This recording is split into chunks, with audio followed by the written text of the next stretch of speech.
वो एक बहादुर सिपाही थे, एक असीम कमांडर थे, एक ज़बरदस्त फातेह थे। उन्होंने कई हिस्सों में इस्लाम को फैलाया। उन्होंने अपने वक्त की सुपर पावर्स को कुचल कर रख दिया।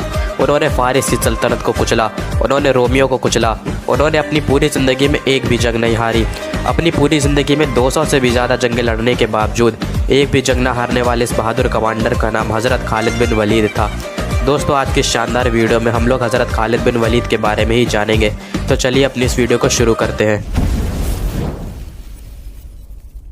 दोस्तों, खालिद बिन वलीद की पैदाइश मक्का में सन 592 ईस्वी को हुई थी। आप हमेशा से ही एक बहादुर सिपाही थे। आपने अपनी पूरी ज़िंदगी में 200 से भी ज़्यादा जंगें लड़ी, लेकिन एक भी जंग में आपको शिकस्त का सामना नहीं करना पड़ा। आपने अपने वक्त की ताकतवर सल्तनतों की जड़ें हिलाकर रख दी थी। लेकिन दोस्तों, खालिद बिन वलीद ने इस्लाम कबूल करने से पहले मुसलमानों के खिलाफ भी कई जंगें लड़ी थी। जंग अहद, जिसमें प्यारे नबी के 4 दास शहीद हो गए थे, उस जंग में काफिरों की कमान हज़रत खालिद बिन वलीद संभाले हुए थे। दोस्तों, जैसा कि मैंने बताया कि हज़रत खालिद बिन वलीद इस्लाम कबूल करने से पहले काफिर थे और उन्होंने कई सारी जंगें मुसलमानों के खिलाफ लड़ी थी। हज़रत खालिद बिन वलीद बड़ी परेशानी में रहते थे। इनकी परेशानी की वजह यह थी कि मुसलमानों की बढ़ती हुई ताकत।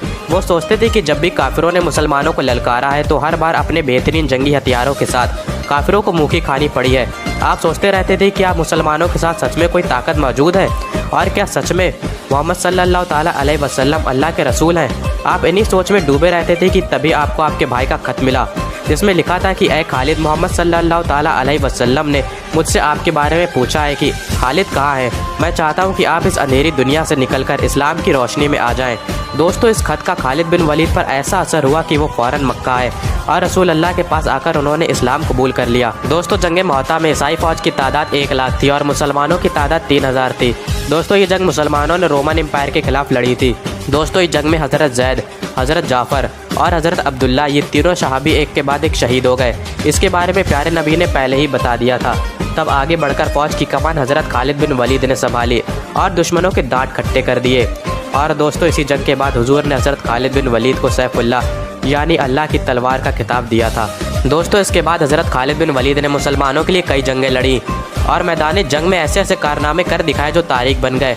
आज तक ऐसा कोई भी कमांडर नहीं हुआ जिसने अपनी ज़िंदगी में एक भी जंग न हारी हो, लेकिन हज़रत खालिद बिन वलीद इकलौते ऐसे इंसान थे जिन्होंने अपनी ज़िंदगी में एक भी जंग नहीं हारी। उन्होंने इराक को जीता, उन्होंने ईरान को जीता, उन्होंने सीरिया को जीता, उन्होंने आर्मेनिया को जीता, उन्होंने जॉर्डन को जीता और कई सारी जीत हासिल की। दोस्तों, छोटी सी फ़ौज होने के बाद भी हज़रत खालिद बिन वलीद ने बड़ी बड़ी फ़ौजों को शिकस्त दी।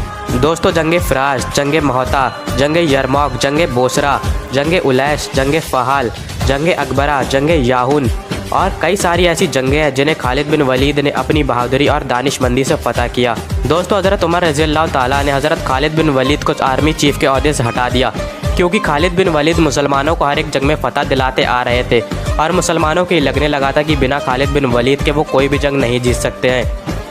हज़रत उमर रज़ियल्लाहु ताला ने खालिद बिन वलीद की जगह अबू उबैदा इब्न ज़रा को आर्मी चीफ बना दिया। मुसलमानों में बातें शुरू हो गईं कि ये उमर ने क्या किया। अब इतनी बड़ी फ़ौज से मुसलमान बिना खालिद बिन वलीद के कैसे जीतेंगे। लेकिन अल्लाह के करम से मुसलमानों ने जंग यरमौक फ़तह कर ली। फिर हज़रत उमर मस्जिद नबवी में खुतबा देने के लिए आए और बोले, खुदा के लिए मैं तुम में से यही चीज़ तो ख़त्म करना चाहता था कि मुसलमानों की फ़तह खालिद की वजह से नहीं बल्कि रब खालिद की वजह से हुई है। कल खालिद नहीं रहेगा तो तुम क्या समझते हो, इस्लाम ख़त्म हो जाएगा? नहीं, इस्लाम को तो हमेशा रहना है। दोस्तों, अपने आखिरी वक्त में हज़रत खालिद बिन वलीद बीमारी की वजह से बिस्तर पर आ गए थे। खालिद बिन वलीद की ख्वाहिश थी कि उन्हें शहादत की मौत नसीब हो। खालिद बिन वलीद के जिस्म पर ऐसा कोई भी हिस्सा मौजूद नहीं था जहाँ पर तलवारों और तीरों का निशान मौजूद ना हो, लेकिन उन्हें शहादत नसीब नहीं हुई, क्योंकि रसूल अल्लाह ने हज़रत खालिद बिन वलीद को सैफुल्लाह का खिताब दिया था और अल्लाह की तलवार को क्या कोई तोड़ सकता है? नहीं। हज़रत खालिद बिन वलीद ने फरमाया, अगर मौत लिखी ना हो तो मौत खुद ज़िंदगी की हिफाजत करती है और जब मौत मुकद्दर में होती है तो ज़िंदगी खुद जाकर मौत से लिपट जाती है।